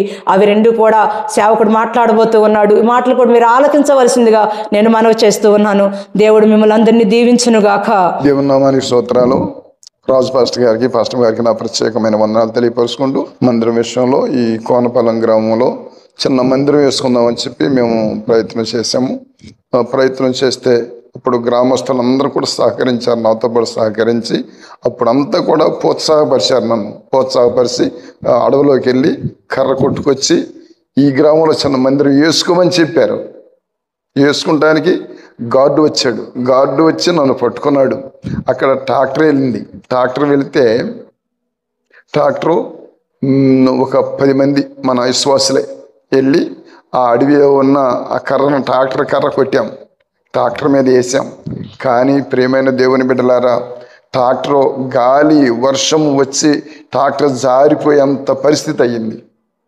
పరిస్థితి అయిపోతే ట్రాక్టర్ ఓనర్ అన్నాడు కదా, అయ్యా ఈ ట్రాక్టర్ బయటికి వెళ్ళదు, మనము బయటికి వెళ్ళం, నా జీవితం చాలా ఫెయిల్ అయిపోయినట్టు అని చెప్పి అతను చాలా విచారపడినప్పుడు అక్కడ ట్రాక్టర్ దగ్గర మోకరించి ప్రార్థన చేశాను. ప్రభువా, ఇది బయటికి వెళ్ళకపోతే నువ్వు ఎంత అవమానకరమో మా తండ్రి, ఒక్కసారి ట్రాక్టర్ బయటకు నడిపించమని ప్రార్థన చేసి ఆ ట్రాక్టర్ మీద చేతుల నుంచి ప్రార్థన చేసినప్పుడు అడవిలో నుంచి ట్రాక్టర్ అవలేలుగా 2 మైళ్ళ లెక్క ఆపకుండా తీసుకొచ్చేసాడు దేవాదేవుని మహాకృప బట్టి తీసుకొచ్చి ఆ కర్ర ఇక్కడ దాస్తే తెల్లారిపటికి వచ్చి గార్డు పట్టుకున్నాడు. గార్డు పట్టుకుని పోలీస్ స్టేషన్కి రావాలి నువ్వు, తోటపాలెం రావాలి నువ్వు అని చెప్పి నాకు వార్నింగ్ ఇచ్చెళ్ళాడు. ఇచ్చెళ్ళి నువ్వు అక్కడికి వచ్చేటప్పుడు 30,000 రూపాయలు డబ్బులన్నా కట్టాలి, లేకపోతే 6 నెలలు జైలన్నా చేయాలి. ఈ 2కి ఏదన్నా కానీ ఒకటి ఇష్టమయ్యి అక్కడికి రమ్మని చెప్పాడు. నీ గ్రామ పెద్దలను తీసుకురమ్మని చెప్పాడు. గ్రామ పెద్దలను అడిగా నేను, అయ్యా తోటపాలెం వెళ్ళినావు రండి, మీరు ఎవరన్నా నాతో సహకరించాలంటే ఒక్కళ్ళు కూడా సహకరించిన వాడు కాదు. నా సహోదరుడు ఒక్కడు మాత్రం నాకు సహకరించాడు. అతను ఇద్దరు కలిసి వెళ్ళాం. నేను వెళ్ళే మార్గంలో ప్రభువా నేనేం చెప్పాలి ప్రభువా, నేనేం మాట్లాడాలి ప్రభువా, నాకు పాట గుర్తు వచ్చింది. ఏం పాట? ఎవరు లేక ఒంటరినై అందరికీ నే దూరమై అనాదిగా నిలిచాను రావాయేసే పాట పాడుకుంటూ నా జీవితాన్ని చాలా వేదనకరంగా నడిచెళ్తే ఆ మహాకృపను బట్టి 70 మంది పోగుపడ్డారు. అడవి నెంబర్లు అంటాడు, అడవి గార్డు రమేష్ వాళ్ళందరూ కూడుకొని ఏం మాటలో మాట్లాడుతున్నారు. ఒక్క విషయంలో కూడా నాకు తలకాయ ఎత్తే అవకాశం లేకుండా పోయింది. ఏమి చేయటానికి 30 ఏళ్ళు కట్టవయ్యా, అడవి తల్లి, మా బంగారపు తల్లి, ఎకరం తోటను కొట్టావని చెప్పి ఆ తోటలో చూస్తే ఎంత భీకరంగా ఉందో, ఎంత ప్రమాదకరంగా ఉందో. ఆ కర్ర అంతా చూసి వాళ్ళు వాపోతూ ఉంటే నాకు బాధ వేసింది, వాళ్ళు బాధపడుతున్నారు. ఏమి చెప్పాల్సింది నాకు అంతుపట్టిపోతే 30 ఏళ్ళు కడతావా లేదని అడుగుతున్నారు. 30 ఏళ్ళకు వాళ్ళే వాదించుకొని 20 ఏళ్ళకు వచ్చారు. వచ్చారు, 20,000 10,000కు వచ్చారు. 10,000 పగలు 2 గంటలకు నిలబెట్టిన వాడిని సాయంత్రం 5 గంటల వరకు 30,000 10,000, 10,000 20,000, 20,000 10,000 దిగి సాయంత్రం 5,000కు వచ్చారు. 5,000 1,000 వచ్చారు. 1,000 రూపాయలల్లా 500కి వచ్చారు. 500 రూపాయలకు వచ్చారు. ప్రియమైన దేవుని బిడ్డలారా, దేవుడు వారితో మాట్లాడాడు. 500 రూపాయలు వాళ్ళకి కట్టించి నాతో సంతకం చేయించుకున్నారు. వాళ్ళు సంతకం చేయించుకుని వాళ్ళకి ఎంతో గార్డు రమేష్ బాధపడుతున్నాడు. అయ్యా ఎందుకు పాస్టర్ని తీసుకొచ్చి నేను బాధ పెట్టాను. మరలా తెల్లారి ఉదయమే వచ్చాడు. అయ్యా పాస్టర్ గారు నీకు వందనాలు పెడతానయ్యా, నీకు మందిరం కట్టించిన దాకా నేను ఉంటానయ్యా అన్నాడు. వద్దు బాబు నువ్వు వెళ్ళిపో అని చెప్పి ఆయన బతిలాడి పంపించేసాం. మా జీవితం ఆ తోటపాల నుంచి ఇక్కడికి వచ్చాం. ఎంత భయంకరమైన జీవితం ప్రియమైన దేవుని బిడ్డలారా. అది చిన్న పూరి పాక. ఆ పాక విషయంలోనే ఇంత రభస జరిగింది. దేవాదేవుని మహాకృపను బట్టి కొన్ని సంవత్సరాలు జరిగిన తర్వాత ఈ పెద్ద చర్చి కట్టడానికి దేవుడు కృప చూపించాడు. ఈ చర్చి కట్టే విషయంలో, ఆ బుడ్డ చర్చి విషయంలో గ్రామస్తులంతా సహకరించారు. పెద్ద చర్చి కట్టడానికి పెద్దలు అందరూ కూడా నిరాకరించారు. ఎవ్వరూ సహకరించలేదు. వాళ్ళందరూ కలిసి గుడి దగ్గర మీటింగ్ పెట్టుకున్నారు. మీటింగ్ పెట్టుకుని ఈ గ్రామం నుంచి పంపించి చేయాలి. మన గ్రామంలో యేసు ప్రభు శబ్దం అంటూ వినిపించడానికి వీల్లేదు అని చెప్పాడు. మీటింగ్ పెట్టుకుంటే నేను చెక్కవారిపాలెం గ్రామంలో ప్రార్థన మందిరంలో ఉన్నాను. రాత్రి 9 గంటలకు నాకు ఫోన్ చేశారు. అయ్యా నువ్వు ఇక్కడికి రావాలి, మేమందరం ఇక్కడ ఏదో మాట్లాడుకుంటున్నాం నీ గురించి అని చెప్పి రాత్రి 10 గంటలకు పిలిచారు నన్ను. పెద్దలందరూ ఉన్నారు, చాలామంది పోగయ్యి ఉన్నారు. రమ్మంటే ఇంటి దగ్గరకు వచ్చేసాను. నేను వాళ్ళ దగ్గరికి వెళ్ళకుండా ఇంటి దగ్గరికి వచ్చాను. ఒక మనిషి వచ్చి పిలిచాడు. మరలా ఈ మనిషి తరం పరా అని చెప్పి గదాయించాను. కానీ ఇంకొక మనిషి వచ్చి తీసుకెళ్లి గుడి దగ్గర నిలబెట్టేసేసారు. దేవుని బిడ్డలారా, సమయం 10 గంటల నుంచి 12 గంటల వరకు ఆడు చెప్పిన సమాధానం ఏంటంటే, యేసు శబ్దం అనేది మా గ్రామంలో వినిపించకూడదు. యేసు మందిరం అంటే మా గ్రామంలో ఉండకూడదు. నువ్వు ఎమర్జెన్సీగా 24 గంటల సమయం ఇస్తున్నావు. 24 గంటల సమయంలో మా ఊరు విడిచి నువ్వు వెళ్ళిపోవాలి. నువ్వు ప్రార్థన చేయటానికి వీల్లేదు అని అన్నారు వాళ్ళు. అయ్యా 2 నెలలు టైం వేయండి అయ్యా, నేను వెళ్తానని అన్నాను. వాళ్ళు 2 నెలలు టైం కూడా చెప్పకుండాను వాళ్ళందరూ సంతకాలన్నీ పెట్టి ఒక 70 సంతకాలు పెట్టి నిజాంపట్నం పోలీస్ స్టేషన్కి ఎంక్వైరీ చేశారు. తెల్లారి కానిస్టేబుల్ వచ్చాడు. పాస్టర్ గారు నేను రాకూడదు కానీ పంపించారు కాబట్టి నేను వచ్చాను పాస్టర్ గారు, ఏమనుకోకండి, ఎస్ఐ గారు నేను రమ్మన్నాడు అన్నాడు. సరే వస్తానయ్యా అన్నాను. ఎప్పుడు రమ్మంటే నాకు రేపు రమ్మన్నాడు. రేపు నాకు పడదు, ఎల్లుండి వస్తానని చెప్పాను. అయ్యా ఎల్లుండి వస్తానని చెప్పి బయలుదేరి వెళ్ళాం. కోనపాలెం నుంచి 3 ఆటోలు బయలుదేరిని ఆడవల్లి పోలీస్ స్టేషన్కి వెళ్ళాం. పోలీస్ స్టేషన్కి వెళ్ళి ఆ పోలీస్ స్టేషన్లో ఉదయం 9 గంటలకు వెళ్ళిన వాళ్ళని ఎవ్వరేమీ భోజనం చేయలేదు. 3 ఆటోలు జనం వెళ్ళాం. 3, 12, 36 మంది వెళ్ళాం. 36 మందికి భోజనం లేదు. పోలీస్ స్టేషన్లో ఉన్నాం. అక్కడ పోలీస్ స్టేషన్ అందరూ పోలీసులందరూ గౌరవించి నాకు కుర్చీ ఇచ్చి వాళ్ళందరూ కూడా టీలు తెచ్చు తాగుతూ ఉన్నారు. వాళ్ళతో పాటు నాకు టీ ఇచ్చారు. దేవుని బిడ్డలారా, నన్ను చిన్న చూపు చూడలేదు. కానిస్టేబుల్ అయినా నన్ను చాలా గౌరవించారు వాళ్ళు. ఎస్ఐ గారు వచ్చిన దాకా కూడా వాళ్ళు ఉండారు. సాయంత్రం 6 గంటలకు ఎస్ఐ గారు వచ్చాడు. ఎస్ఐ గారు వచ్చి, దేవుని బిడ్డలారా గమనించండి, చేసిన ప్రతి మాట కూడా మీతో చెప్తున్నాను. అక్కడ ఎస్ఐ గారు వచ్చి ఏంట్రా ప్రాబ్లం అని అడిగాడు. అయ్యా నేను 10 సంవత్సరాలు మట్టి ఉన్నాను. 10 సంవత్సరాలు మందిరం కడదామని నేను అనుకుంటే వాళ్ళు మా గ్రామంలో ఉండటానికి వీల్లేదు అని చెప్పి వీళ్ళందరూ ఈ కాగితాలన్నీ సంతకాలు పెట్టి నీకు ఎత్తుకొచ్చి చేరాయి అని చెప్పాను. ఎస్ఐ గారు అడిగాడు, నీకు స్థలం ఉందా, నీకు పొలం ఉందా, నీకు చర్చి ఉందా, నీకు ఇల్లు ఉందా? అయ్యా నాకు పొలము ఉంది, ఇల్లు ఉంది, చర్చి కట్టుకుంటానికి నేను ఉన్నాను. నేను మైకి పెడతానని వీడు చెబుతున్నారు కదా, మైకి 10 సంవత్సరాల నుంచి పెట్టాను అయ్యారు.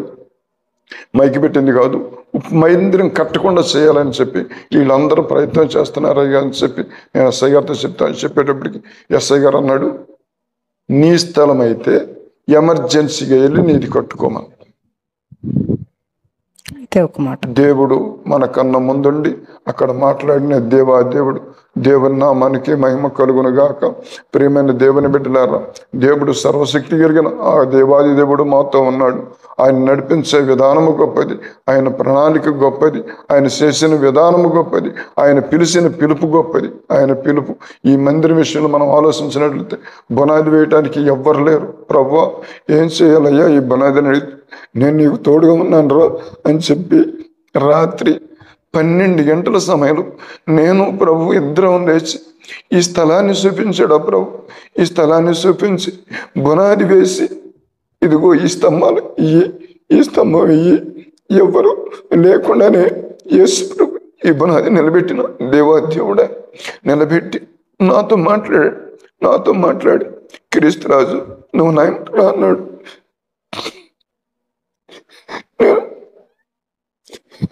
యేసు ప్రభువును బయలుదేరాను. యేసు ప్రభు అంటే నా సిలువను అభిజానం ఉంది. యేసు ప్రభు నాకు ముందున్నాడు. ఇద్దరము కలిసి వెళ్తా ఉన్నాం. వెళ్ళి ఎక్కడికో ఇలాగ తీసుకెళ్ళిపోయి క్రీస్తురాజు అని పిలిచినప్పుడు నా గుండె పగిలిపోయింది. క్రీస్తురాజు నువ్వు నన్ను వెంబడించు, ఇదిగో ఆ ఉన్నతమైన శిఖరానికి నేను ఎక్కిస్తానని దేవుడు వాగ్దానం చేశాడు. ప్రియమైన దేవుని బిడ్డలారా, దేవుడు ఎంత గొప్ప దేవుడు! ఎన్ని కుటుంబాన్ని గ్రామంలో ఆకర్షించాడు, ఎన్ని చుట్టుపక్కల గ్రామాలన్నిటిలో కూడా అనేక బిడ్డలను మార్చాడు, అనేక కుటుంబాలు కట్టడానికి దేవుడు కృప చూపెట్టాడు. ఈ మందిరంలో దేవుని మహిమను బట్టి ఇప్పటికీ 10 సంవత్సరాలు మందిరం కట్టాం. అనేక కుటుంబాలు ఆశీర్వదించబడతా ఉన్నాయి, అనేక కుటుంబాలు దీవించబడతా ఉన్నాయి. దేవుని పిలుపు గొప్పది. ప్రభువా నువ్వు పిలిచిన పిలుపు గొప్పది నాయన. ప్రతి విషయంలో ఆయన పిలుపు అడ్డం పెడుతున్న ప్రభు, నువ్వు పిలిచిన పిలుపు గొప్పది నాయన. నీ పిలుపును బట్టి సమస్త ఆటంకాల మీద తొలగించ ప్రభు పాదాలు మేము మొరపెట్టుకుంటున్నాం. ప్రియమైన దేవుని బిడ్డలారా, లోకరక్షకుడైన యేసు ప్రభు ఇప్పటి వరకు ఆయన మాతో ఉండి, భాస్టమ్ గారికి కానీ నాకు కానీ ఆయన తోడు ఉండి ప్రతి విషయంలో కూడా ఈ దహింసగిరి మినిస్ట్రీ మాకు అప్పగించాడు. ఆయన దహింసగిరి మినిస్ట్రీలో 20 సంవత్సరాల మట్టి ఉన్నాం. డాడీతో మేమున్నాం. పరిచర్యను అంతకంతకు దేవుడు వృద్ధి చేస్తూ ఉన్నాడు. ఆయన పిలుపును బట్టి ఎన్ని అవరోధాలు వచ్చినాయో అటన్నిటిని కూడా అణిచివేసుకుంటూ వస్తూ ఉన్నాడు.